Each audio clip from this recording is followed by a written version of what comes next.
दोस्तों, आज हम एक ऐसे ग्रंथ के बारे में चर्चा करने जा रहे हैं जिसको पूरी दुनिया एक मिसाल के तौर पर देखती है। पूरी दुनिया उसकी गहराई को, उसकी गूढ़ता को समझना चाहती है। जरा सोचिए, आज की भाग-दौड़ भरी जिंदगी में कितनी टेंशन है। ऑफिस का तनाव भी है, परिवार की जिम्मेदारियां एक तरफ, रिश्तों में उतार-चढ़ाव भी है और भविष्य की चिंता तो पूछिए ही मत, हर किसी को है। ऐसे में हर इंसान पूछता है कि मैं आखिर शांति कहाँ पाऊँ? मुझे ऐसा ठहराव जिंदगी में कहाँ मिलेगा?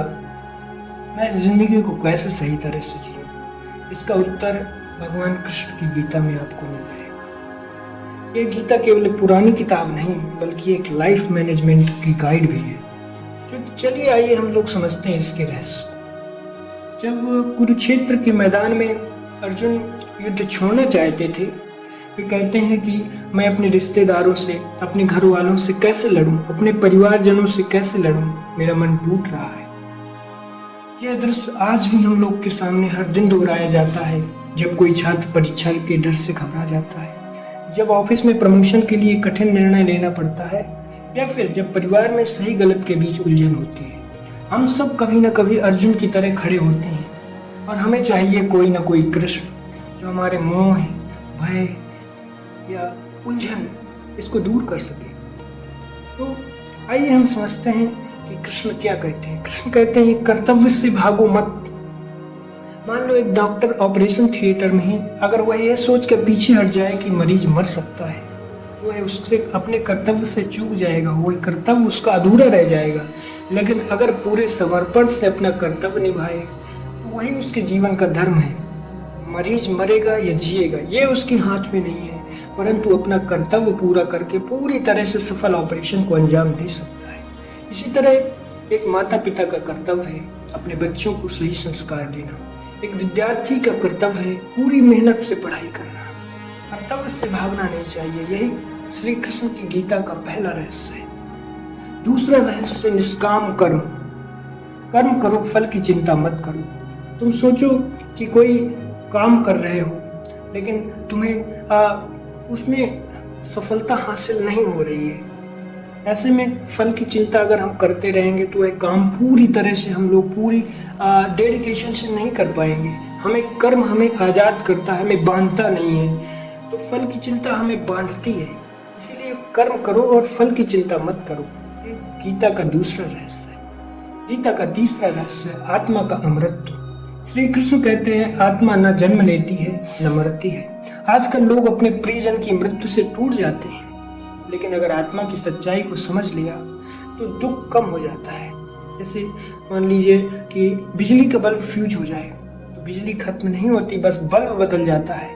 वैसे ही आत्मा है। शरीर तो मर जाता है, परंतु आत्मा नया शरीर धारण कर लेती है। यह समझ जीवन को साहसी और गंभीर गहराई प्रदान करती है।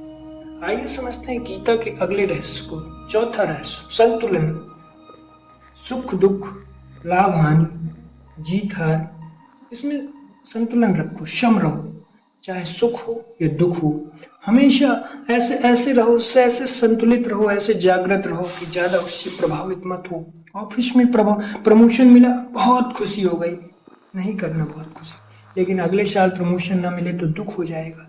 ऐसे में ज्यादा खुशी नहीं करनी। अगर हम चीज को दिल से लगा लेंगे तो मन अशांत रहेगा, लेकिन अगर समत्व से देखेंगे तो समझ आएगा कि जीवन एक प्रवाह है, कभी ऊपर कभी नीचे, लेकिन हमें जीना है एक संतुलित जीवन। उसके लिए न ज्यादा सुखी होना है, न ज्यादा सुख को गले लगाना है, न ज्यादा दुखी होना है, न ज्यादा लाभ हानि की चिंता करना है, और जीत हार से तो परे ही रहना है। इसी तरह इस गीता के रहस्य को, संतुलन को समझने के बाद अगर हम अगले रहस्य को देखें तो वह है भक्ति और समर्पण। अपने सारे कर्म और चिंताएं ईश्वर को समर्पित कर दो। मान लो कोई व्यक्ति बाजार में खड़ा है, कोई पूरी ईमानदारी से मेहनत करता है और व्यापार करता है, लेकिन अंत में परिणाम भगवान पर छोड़ देता है, तो वह व्यक्ति तनाव मुक्त हो जाएगा। वह सोचेगा कि मैंने अपने कर्म किया और सारे फल की चिंताएं भगवान पर छोड़ दी। समर्पण का मतलब यह नहीं कि कर्म छोड़ दो, समर्पण का मतलब है कर्म करो, फल की चिंता छोड़ दो, सब कुछ ईश्वर को समर्पित कर दो, अहंकार छोड़ दो, और विश्वास रखो कि परम शक्ति तुम्हारे साथ है और अंततः जो होगा तुम्हारे भले के लिए होगा, अच्छा होगा। तो गीता का रहस्य आज हम लोगों ने समझा कि पहला है कर्तव्य, जिम्मेदारी से भागो मत। हम लोगों ने दूसरा देखा निष्काम कर्म, मेहनत करो लेकिन फल की चिंता मत करो। तीसरा हम लोगों ने देखा अमरत्व, आत्मा की अमरत्व, क्यों ऐसा कि आत्मा शरीर बदलती है, आत्मा कभी मरती नहीं है, मृत्यु से भय छोड़ो। और चौथा हम लोगों ने देखा समत्व, संतुलन रखो जीवन में, सुख दुख हर घड़ी में एक रहो, हर परिस्थिति में संतुलित रहो। और पांचवा हम लोगों ने देखा भक्ति और समर्पण। तो ऐसे में अहंकार छोड़ो, ईश्वर पर विश्वास करो। अगर इन 5 रहस्यों को गीता के अपनाएंगे तो हम भी अपने जीवन को संतुलित कर पाएंगे। एक ऐसा जीवन निकल कर आएगा जिसमें न ज्यादा सुखी हो, न ज्यादा खुशी होने पे आपको खुशी होगी। ऐसा करना भी नहीं है, क्योंकि ऐसे में हो सकता है अगले पल दुख आ जाए और उस दुख की चिंता आपको ज्यादा हो जाए। जीवन को ऐसे संतुलित रहिए कि किसी भी चीज से प्रभावित मत होइए, न ज्यादा लाभ से, न हानि से, न पाप से, न पुण्य से। ऐसे जिए जैसे जीवन को स्वतंत्रता से जिया जाता है। तो गीता हमें भागना नहीं बल्कि सामना करना सिखाती है, हमें रोना नहीं बल्कि मुस्कुराना सिखाती है, ये हमें बांधती नहीं बल्कि मुक्त करती है।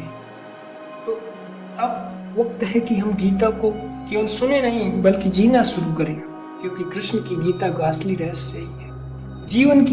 जीवन को जीना एक कला है और वह कला है समर्पण, संतुलन और कर्म की। तो आइए इन्हीं गुणों को अपनाते हुए हम श्री कृष्ण को धारण करते हैं, उनकी गीता को धारण करते हैं।